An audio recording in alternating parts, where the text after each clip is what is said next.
Hello all, welcome to our channel Anu Sumi. என்னன்னு நம்மளோட signature dish mutton biryani recipe சொல்லிடலாமா? சொல்லிடலாங்க்கா. ஓகே, பிரியாணிக்கு இன்னைக்கு வீடியோவில் ஃப்ரெஷ்ஷாக பிரியாணி மசாலா யூஸ் பண்ணியிருக்கோம். ட்ரை பண்ணி பாருங்கள், சூப்பராக இருக்கும். இந்த மசாலா எல்லா ரெசிபிக்கும் போடலாம், டேஸ்ட்டு சும்மா அள்ளும். பிரியாணிக்கு ஃபஸ்ட்டு மிக்சியில் அரைக்கிறது சொல்லணும். சொல்கிறேங்க்கா.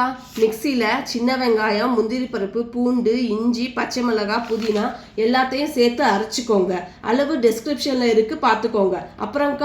அப்புறம் நம்ம பிரியாணியில் ரிச்னஸ் கொடுக்குறதே தேங்காய் பால், கொழுப்போடு சேர்ந்த மட்டன், ஹோம்மேட் மசாலா தான். வீடியோ பார்த்து அப்படியே ஃபாலோ பண்ணுங்கள்.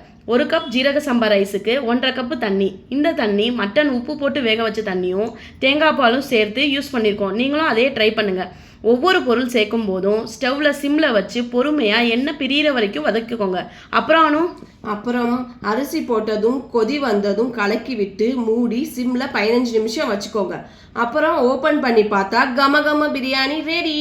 ட்ரை பண்ணி பாருங்கள், கமெண்ட் பண்ணுங்கள். பாய்.